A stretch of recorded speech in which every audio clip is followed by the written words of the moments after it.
Rome, a city steeped in myth and legend, began its journey as a humble settlement in central Italy during the 8th century BC. According to the legend, Rome was founded by the twin brothers Romulus and Remus, who were said to be the sons of the war god Mars and a Vestal virgin. Raised by a she-wolf, the twins grew up to establish a city that would become one of the most influential in human history. The early days of Rome were marked by its strategic location along the Tiber River, which provided both a source of sustenance and a means of transportation.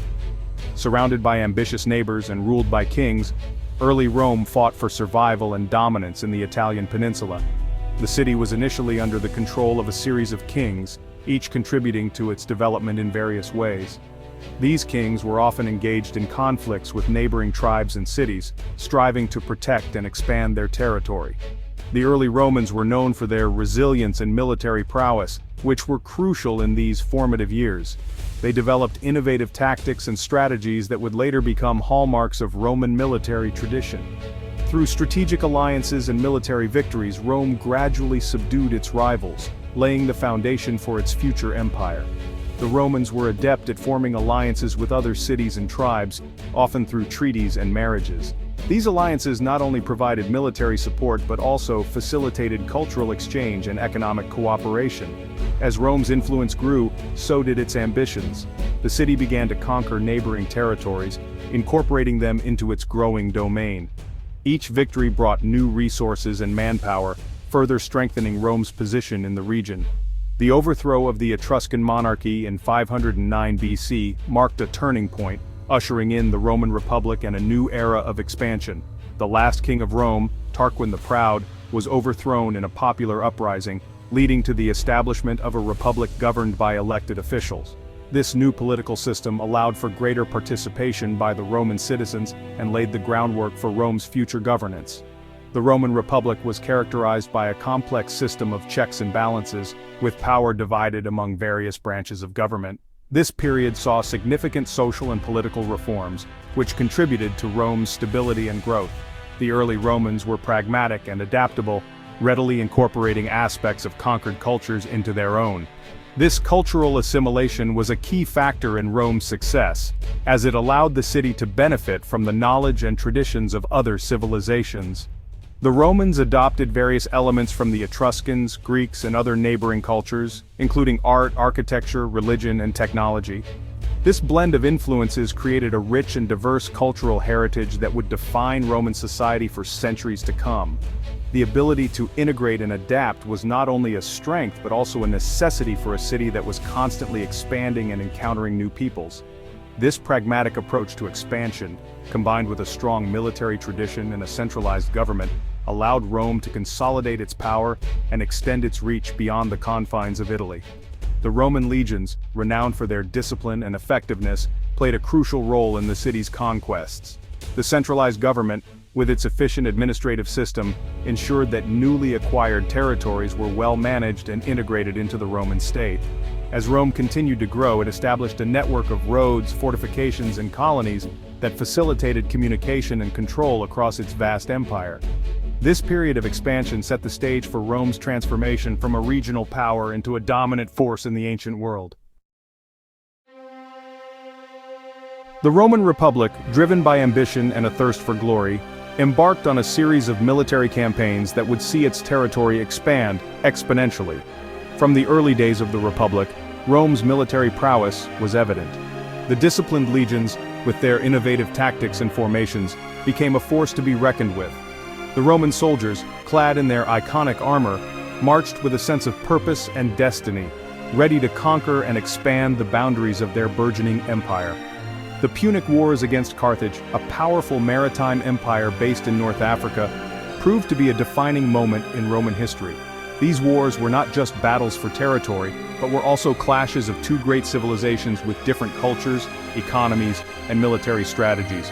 Carthage, with its formidable navy and wealth from trade, posed a significant threat to Rome's ambitions. The struggle for dominance in the Western Mediterranean would shape the future of both empires. The First Punic War, from 264 to 241 BC, saw Rome, traditionally a land power, build a navy and challenge Carthage's dominance in the Mediterranean. This was a monumental shift for Rome, which had to innovate and adapt to naval warfare. The construction of the Roman fleet, equipped with the Corvus boarding device, allowed Roman soldiers to turn naval battles into infantry engagements, playing to their strengths. The war was long and arduous, but Rome's determination and strategic ingenuity eventually led to their victory. The Second Punic War, from 218 to 201 BC, brought Rome to the brink of disaster with Hannibal's daring invasion of Italy. Hannibal, one of history's greatest military commanders, led his army, including war elephants, across the treacherous Alps, a feat that stunned the ancient world. His campaign in Italy was marked by a series of devastating victories against the Roman legions, including the infamous Battle of Cannae, where Rome suffered one of its worst defeats. The Roman Republic faced an existential threat as Hannibal roamed the Italian peninsula, seemingly unstoppable. However, Rome's resilience and determination ultimately prevailed. Despite the severe losses and the constant threat posed by Hannibal, the Roman spirit remained unbroken. The Republic adopted a strategy of attrition, avoiding direct confrontations with Hannibal and instead targeting his supply lines and allies. Over time, this strategy began to wear down Hannibal's forces. The turning point came when Rome took the fight to Carthage itself, forcing Hannibal to return to defend his homeland. The final confrontation, the Third Punic War, from 149 to 146 BC, resulted in the complete destruction of Carthage, leaving Rome the undisputed master of the Western Mediterranean. This war was marked by Rome's relentless siege of Carthage, culminating in the city's total annihilation. The once great Carthaginian Empire was reduced to ruins, and its territories were absorbed into the Roman Republic.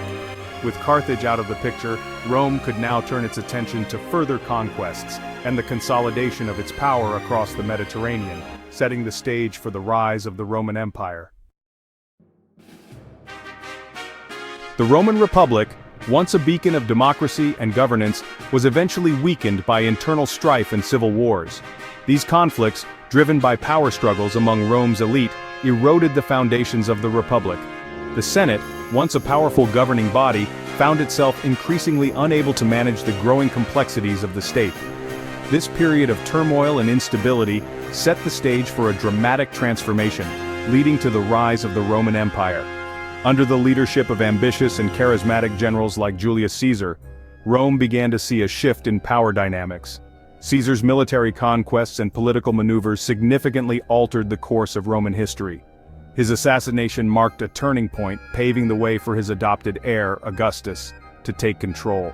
Augustus, formerly known as Octavian, skillfully consolidated power and reformed the political structure, establishing himself as the first Roman emperor. Under his rule, Rome's power and influence reached unprecedented heights, marking the beginning of a new era. Augustus, the first Roman emperor, ushered in a period of unprecedented peace and prosperity, known as the Pax Romana, or Roman peace. This era, which lasted for over 2 centuries, was characterized by stability, economic growth, and cultural flourishing. The Pax Romana allowed for the construction of monumental architecture, the spread of Roman law, and the flourishing of arts and literature. It was a time when the Roman Empire could focus on internal development and consolidation, rather than constant warfare. During this time, the Roman Empire encompassed a vast territory stretching from the British Isles in the north to North Africa in the south. The empire's reach extended across diverse cultures and geographies, creating a melting pot of ideas, traditions, and innovations. The integration of these varied regions under Roman rule facilitated trade, communication, and cultural exchange on an unprecedented scale. The empire's expanse also included the Iberian Peninsula in the west and stretched all the way to the Euphrates River in the east. This vast territory was connected by an extensive network of roads and maritime routes, enabling efficient administration and movement of goods and people. The Roman Empire at its peak was a marvel of engineering and organization, with its boundaries marked by impressive fortifications and watchtowers. The empire's borders, however, were constantly tested by external threats and internal rebellions. From Germanic tribes in the north to Parthian forces in the east, Rome faced numerous challenges to its dominance. Despite these threats, the Roman legions, renowned for their discipline, training, and efficiency, proved more than capable of maintaining order and expanding Rome's frontiers. The legions were not just military units, but also played a crucial role in building infrastructure and spreading Roman culture. The Roman legions, with their rigorous training and strict discipline, were the backbone of the empire's military might. Their ability to adapt to different combat situations and their engineering skills in constructing fortifications and roads were unparalleled. The legion's presence ensured the stability and security of the empire, allowing it to thrive and expand. The legacy of the Roman military continues to influence modern military strategies and organizational structures to this day. Section 4. A world united, a world divided, the vast extent of the Roman Empire. At its peak, under the reign of Emperor Trajan, from 98 to 117 AD, the Roman Empire encompassed over 5 million square kilometers of land and a population estimated between 50 and 90 million people. This vast territory encompassed diverse cultures, languages, and religions, all brought together under the umbrella of Roman rule. The empire stretched across 3 continents, encompassing modern-day England, France, Spain, Portugal, Italy, Greece, Turkey, Egypt, and parts of North Africa and the Middle East. The Mediterranean Sea, which the Romans called Mare Nostrum, or Our Sea, became a vital artery for trade and communication, connecting the empire's far-reaching provinces. Section 5. The price of peace, Romanization, and its impact. The Roman Empire's success was not solely due to its military might. The Romans were adept administrators and builders, establishing a sophisticated system of governance and infrastructure that helped unify their vast empire.